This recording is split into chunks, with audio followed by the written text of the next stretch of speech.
Hello प्यारे विद्यार्थियों, नमस्कार। आपके अपने प्यारे से यूट्यूब चैनल स्टडी जोन पे स्वागत है। प्यारे साथियों, आज हम इस वीडियो में पढ़ने वाले हैं क्लास 9th के मैथ के 1.2 यानी कि प्रश्नावली 1.2 को हम लोग अच्छे से कवर करने वाले हैं।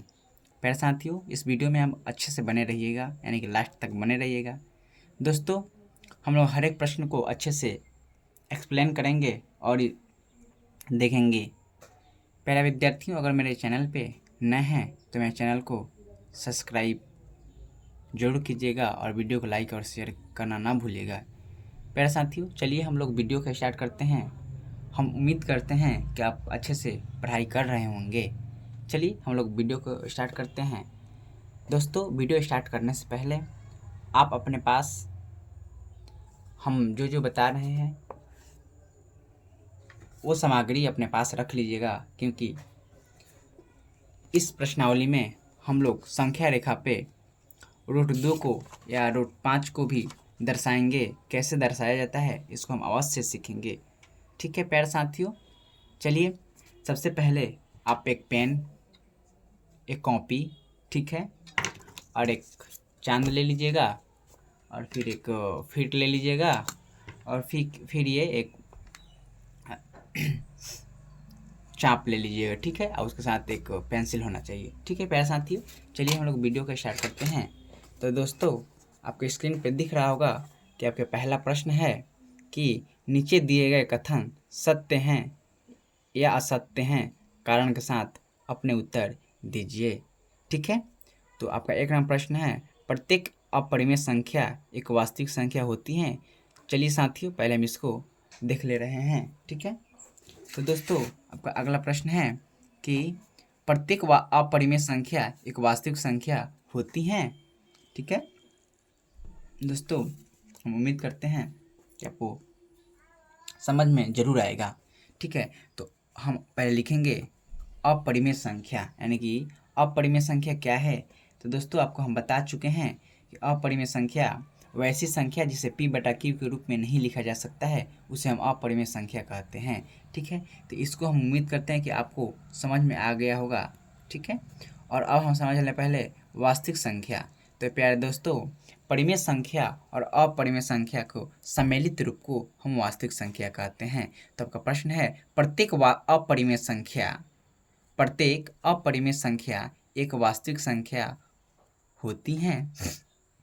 तो क्या होगा, ये पहले लिख दीजिए, सत्य हैं। क्या है? सत्य हैं। ठीक है दोस्तों, जैसे आप यहाँ पे लिख सकते हैं सत्य हैं, क्योंकि परिमेय तथा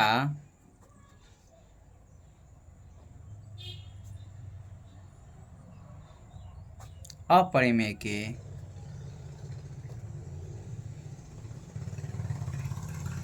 सम्मिलित रूप को क्या कहते हैं?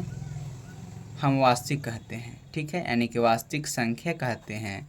वास्तविक संख्या कहते हैं प्यारे साथियों, संख्या कहते हैं। ठीक है, यानी कि परिमेय और अपरिमेय जब मिलेगा तो हम वास्तविक संख्या कहते हैं। तो जब ये दोनों मिल ही जाएगा तो अपरिमेय नहीं रहेगा, जरूर रहेगा प्यारे साथियों। तो ऐसे आप लिख सकते हैं कि सत्य है क्योंकि परिमेय संख्या तथा अपरिमेय के सम्मिलित रूप को वास्तविक कहते हैं, तो इसीलिए वास्तविक संख्या में अवश्य रूप से अपरिमेय संख्या होगी। ठीक है दोस्तों, हम आपके अगले प्रश्न को अब देखेंगे।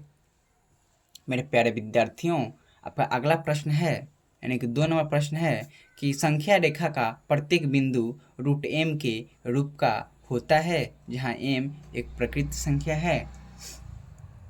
तो दोस्तों, आप ऐसे लिख सकते हैं कि असत्य हैं। क्या लिखिएगा? असत्य हैं, क्योंकि रूट m के रूप का नहीं होता है। ठीक है, आप लिखिएगा असत्य है। ठीक है, चलिए इसके कारण को हम जान लेते हैं। क्योंकि ऐसे पहले आप ऐसे लिख लीजिए, रूट 2 रूट 3, ठीक है, के बीच अनंत संख्या होती हैं, ठीक है, होती हैं, जो कि रूट एम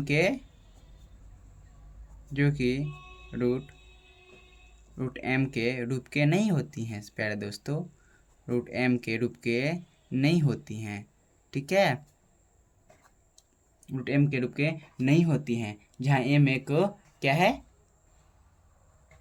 जहाँ एम क्या है दोस्तों, एक प्रकृत संख्या है, ठीक है, प्रकृत संख्या है।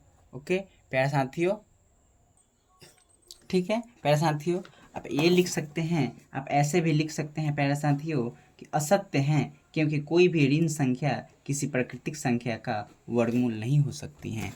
प्यारे साथियों, हम उम्मीद करते हैं कि आपको समझ में आ गया होगा, ठीक है। आपका अगला प्रश्न है दोस्तों कि प्रत्येक वास्तविक संख्या, कौन वास्तविक संख्या एक अपरिमेय संख्या होती हैं, तो प्रत्येक वास्तविक संख्या, तो प्यारे साथियों आपको हम इससे पहले बताए थे कि परिमेय, ठीक है, परिमेय संख्या जोड़ अपरिमेय के मिलने से हम लोग को वास्तविक संख्या का निर्माण होता है, ठीक है, क्या वास्तविक संख्या का निर्माण होता है। तो प्यारे साथियों हम ये कह सकते हैं कि असत्य है, क्या है, असत्य है, यानी कि ये भी कथन असत्य है, ठीक है, यानी कि ये जो कथन है कि प्रत्येक वास्तविक संख्या एक अपरिमेय संख्या होती है, तो असत्य है, क्योंकि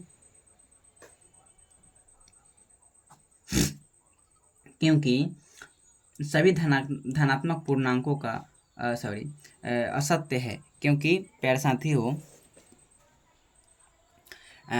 अपरिमेय संख्या सब यहाँ पे आप देख चुके हैं कि परिमेय संख्या एक अपरिमेय संख्या एक वास्तविक संख्या होती है, तो हाँ वास्तविक संख्या में परिमेय और अपरिमेय दोनों होती है, तो अपरिमेय हो सकता है, परंतु प्यारे साथियों यहाँ दिया है प्रत्येक वास्तविक संख्या पूर्ण रूप से कैसे हो सकती है अपरिमेय, क्योंकि उसमें परिमेय भी संख्या परिमेय संख्या का भी मिश्रण होता है, ठीक है प्यारे साथियों, ऐसे लिख सकते हैं, क्योंकि दो क्या है वास्तविक संख्या हो सकता है, दो या तीन या चार एक वास्तविक संख्या हो सकता है, क्या वास्तविक संख्या हो सकता है, परंतु क्या नहीं हो सकता है, अपरिमेय नहीं हो सकता है, ठीक है दोस्तों, अपरिमेय संख्या नहीं हो सकता है, ठीक है, ठीक है प्यारे विद्यार्थियों, हमको उम्मीद है कि आपको समझ में आ रहा होगा और आप अपने नोटबुक में इसको नोट भी कर रहे होंगे। प्यारे विद्यार्थियों आपका अगला प्रश्न है, आपको स्क्रीन पे दिख रहा होगा, प्यारे दोस्तों आपका अगला प्रश्न है कि क्या सभी धनात्मक पूर्णांक के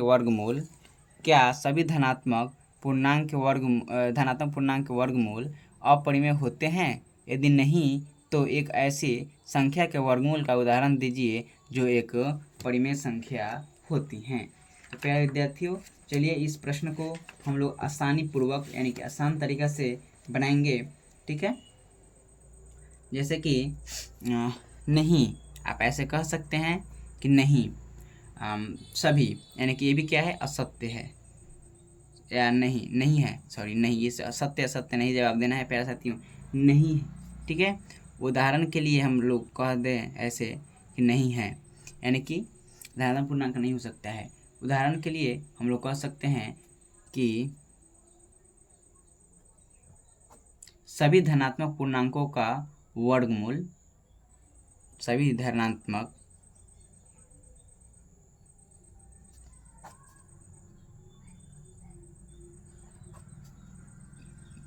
पूर्णांकों का वर्गमूल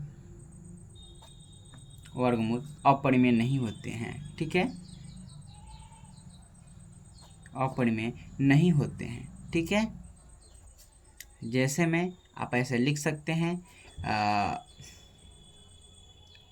√9 का 3 होता है, ठीक है, या √4 भी देख सकते हैं 2 होता है, √16 देख सकते हैं कितना होता है √16 का प्यारे साथियों, तो 4 होता है। ठीक है, आप ऐसे देख सकते हैं और लिख सकते हैं। मेरे प्यारे विद्यार्थियों, हमको 100% गारंटी है कि आपको बहुत अच्छे से समझ में आ रहा होगा। ठीक है दोस्तों, आपका अगला प्रश्न आपके स्क्रीन पर दिख रहा होगा। दोस्तों, दिखाइए कि संख्या रेखा पर √5 को किस प्रकार निरूपित किया जा सकता है। तो मेरे प्यारे विद्यार्थियों, सबसे पहले हम आपको पहले ही बताए थे कि इसमें आपको एक स्केल की आवश्यकता होगी, फिर एक चांद की आवश्यकता होगी, फिर एक चाप और एक पेंसिल की आवश्यकता जरूर पड़ेगी। प्यारे साथियों, चलिए हम इस प्रश्न को भी अच्छे से देखेंगे। इसके लिए हम एक नए पेपर ले रहे हैं। ठीक है प्यारे साथियों, चलिए हम उम्मीद करते हैं कि आपको समझ में ज़रूर आएगा। ठीक है, चलिए तो सबसे पहले हम फीट के सहायता से हम 5 या 10 सेंटीमीटर, हम लोग 10 सेंटीमीटर, ठीक है, 10 सेंटीमीटर का एक लंबा रेखा खींच ले रहे हैं। ठीक है, संख्या रेखा पर दर्शाना है, तो सबसे पहले एक लंबा रेखा खींच लेंगे। ठीक है, 10 मीटर का खींच लीजिए। ठीक है, 10 मीटर का खींच लीजिए।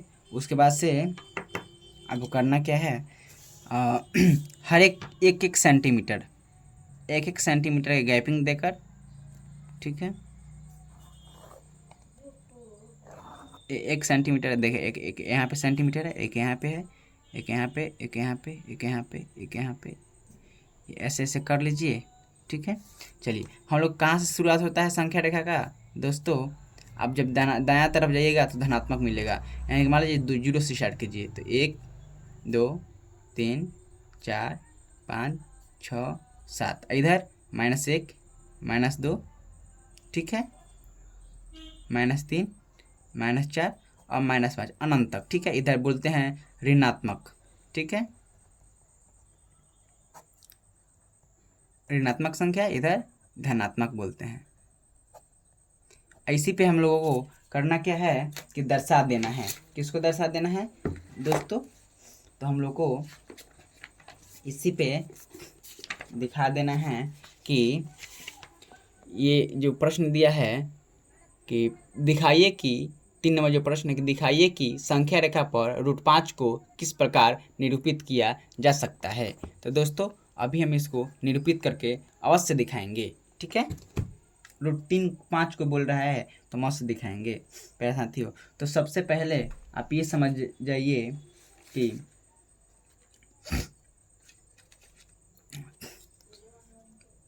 कि वर्गमूल, पहले वर्गमूल निकाल लीजिए इसका। सॉरी, यहाँ पे लिख रहे हैं कि आपको दिखाई भी देगा। अच्छा, यहाँ पे लिख रहे हैं, ठीक है, ठीक है, यहाँ पे लिख रहे हैं, आपको दिखाई देगा। वर्गमूल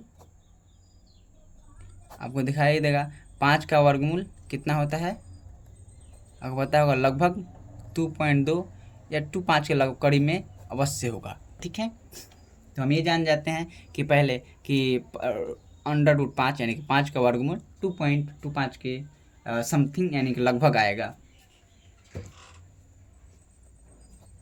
ठीक है, चलिए तो हम लोग सबसे पहले इसका माप ले रहे हैं। ठीक है, 2 पहले देख लीजिए संख्या रेखा पर कहाँ स्थित है। तो पहला साथियों 0 से हम लोग शुरुआत करेंगे और 2 को हम देख ले रहे हैं कि 2 यहाँ पे है। तो सबसे पहले इसके सामने यानी कि 1 सेंटीमीटर इसको ऊपर ले जाएंगे। ठीक है, तो 1 सेंटीमीटर पहले आप नाप लीजिए।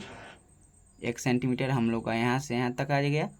ठीक है, और फिर इसको मिला देंगे, 0 से 1 तक को मिला देंगे।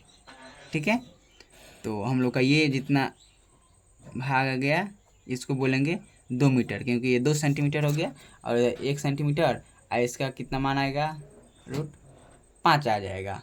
ठीक है, उसके बाद से हम लोग करेंगे एक चाप काटेंगे, यानी कि 0 पे अपने चाप को रखेंगे और ऐसे घुमा देंगे। ठीक है प्यारे साथियों, ऐसे में घुमा देंगे उसको। ठीक है, आपको ये समझ में आ रहा होगा प्यारे साथियों कि 2 से थोड़ा सा अलग हट गया है, यानी कि अलग है, यानी कि 2.5 के समथिंग लगभग में आया है। चलिए इसको हम सिद्ध करके भी दिखाएंगे कि पाइथागोरस प्रमेय से। ठीक है, कैसे? पाइथागोरस, ठीक है,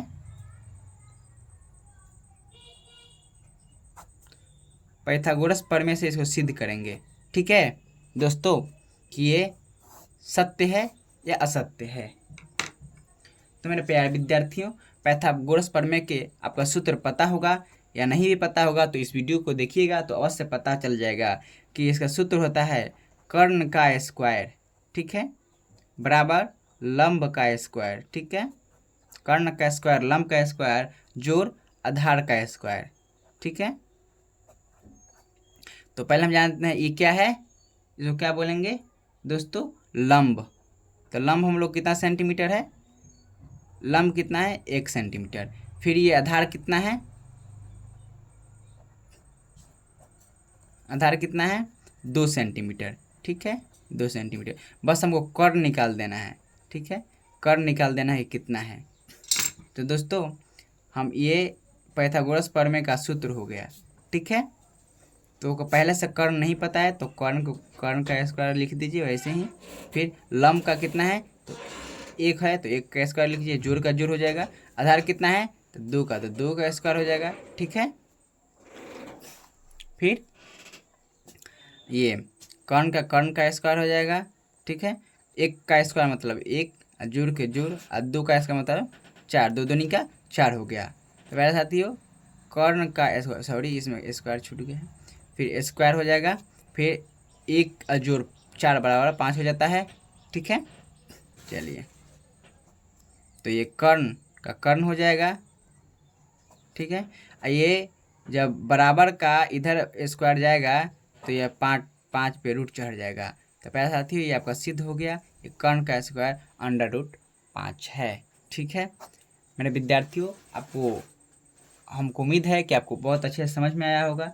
ठीक है, एक लास्ट प्रश्न है, यानी चौथे नंबर प्रश्न है दोस्तों कि कक्षा के लिए क्रियाकलाप या वर्गमूल सर्पिल की रचना, यानी कि सर्पिल की रचना करना है। ठीक है, वर्गमूल सर्पिल की रचना करना है। चलिए उसको भी आपको हम बता दे रहे हैं।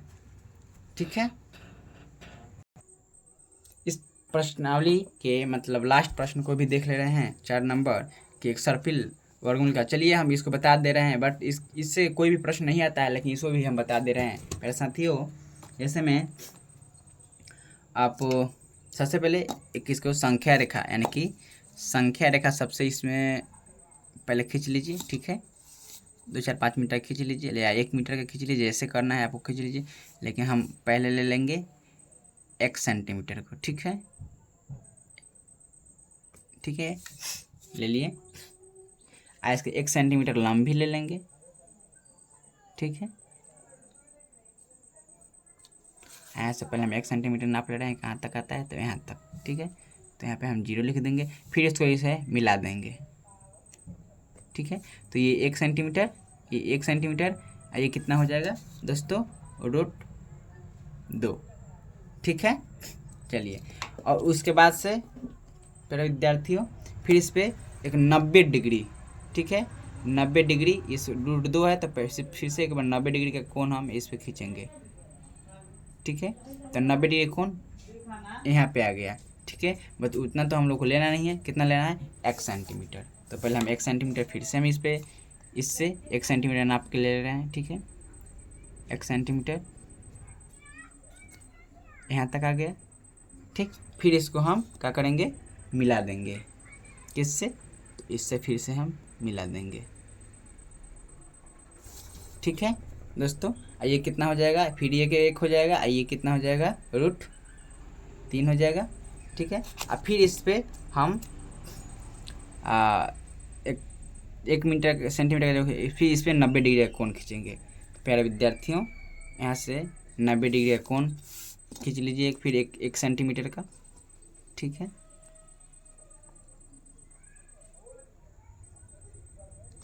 ठीक है, और फिर यहाँ से हम इसको मिला देंगे। ठीक है, फिर ये 1 मिनट का ये कितना हो जाएगा, √4 हो जाएगा। फिर विद्यार्थियों ऐसे, और फिर आपको ये चाप लेना है और चाप को काट लेना है, ठीक है, चाप से। तो सबसे पहले 0 पर रखेंगे और यहाँ से कटना शुरू करेंगे, देख लीजिए।